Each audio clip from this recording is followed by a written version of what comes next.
என் அம்மா எனக்கு சொல்லிக் குடுத்த குழம்பு மிளகாத்தூள். பார்க்கலாமா? எல்லாரும் நல்லா இருக்கீங்களா? இன்னைக்கு குழம்பு மிளகாத்தூள் எப்படி ரெடி பண்றது அப்படின்றத உங்க கூட நான் ஷேர் பண்ண போறேன். இதுக்கு சில பொருட்கள்லாம் வந்து வறுத்து சேர்க்கணும். என்னென்ன அப்படின்றத ஒண்ணொண்ணா பார்க்கலாம் வாங்க. ஃபர்ஸ்ட்டு கடாய வந்து பார்த்தீங்கன்னா, சிம்ல வந்து கேஸ்ல வச்சுட்டு 100 கிராம் கடலை பருப்பு நல்லா கைவிடாம ஃப்ரை பண்ணி ஒரு பாத்திரத்துக்கு நம்ம வந்து மாத்திடலாம். நெக்ஸ்ட்டு 100 கிராம் உளுத்தம் பருப்பு. அதுவுமே வந்து கைவிடாம நல்லா ஃப்ரை பண்ணி, அதே பாத்திரத்துக்கு வந்து நம்ம மாத்திடலாம். அதுக்கு அடுத்து வந்து பார்த்தீங்கன்னா, புழுங்கல் அரிசி வந்து 100 கிராம். அதுவுமே அரிசி நல்லா பொர பொரன்னு வறுந்ததுக்கு அப்புறமே அதே பாத்திரத்துக்கு நம்ம வந்து மாத்திடலாம். அதுக்கு அடுத்து வந்து பார்த்தீங்கன்னா, நான் வந்து சிறுபருப்பு எடுத்திருக்கேன். சிறுபருப்பும் 100 கிராம். அதுவும் வந்து நல்லா ஃப்ரை பண்ணி, அதே பாத்திரத்துக்கு வந்து நம்ம மாத்திடலாம்.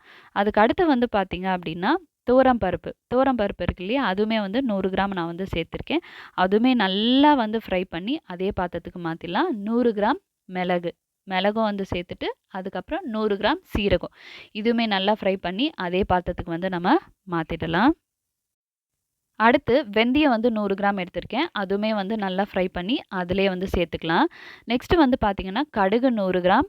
அதுவுமே வந்து நல்லா பொரிஞ்சதுக்கு அப்புறமும் அதிலேயே வந்து நம்ம சேர்த்துடலாம். நெக்ஸ்ட்டு வந்து சுக்கு வந்து 50 கிராம். இதுக்கு முன்னாடி சேர்த்தது எல்லாம் 100 கிராம். சுக்கு மட்டும் 50 கிராம். நெக்ஸ்ட்டு 2 ஸ்பூன் எண்ணெய் ஊத்திட்டு, கட்டி பெருங்காயம் 50 கிராம். அதுவுமே வந்து நல்லா இந்த மாரி பொரிஞ்சதுக்கப்புறம், அதிலேயே வந்து நம்ம சேர்த்துடலாம். இப்ப நம்ம வறுத்தது எல்லாமே வந்து நல்லா ஆறணும். நான் வந்து பார்த்தீங்கன்னா, 1 கிலோ குண்டு மிளகா, 1 கிலோ தனியா வந்து எடுத்திருக்கேன். இது வந்து வெயில்ல வந்து நல்லா காய வைக்கணும். இப்ப நம்ம வறுத்த அரைத்த மசாலா எல்லாமே வந்து பார்த்தீங்கன்னா, 1 கிலோ மிளகா, தனியாக்கு வந்து கரெக்ட்டா இருக்கும். இது கூடவே வந்து பார்த்தீங்கன்னா, ஒரு ₹10 கறிவேப்பில அதுவுமே வந்து வெயில்ல வந்து நல்லா காய வச்சிடலாம்.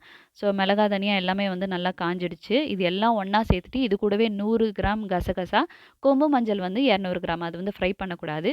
இது எல்லாமே சேர்த்து ஒண்ணா குடுத்து, நான் வந்து மெஷின்ல வந்து அரைச்சு எடுத்துக்கிட்டேன். இப்ப இந்த டப்புல வந்து நான் 2 டேஸ் வந்து நியூஸ் பேப்பர் வச்சு நான் வந்து மூடி வச்சிருந்தேன். அதுக்கப்புறம் தான் வந்து இந்த பக்கெட்ல வந்து நான் ட்ரான்ஸ்ஃபர் பண்ணிடுவேன்.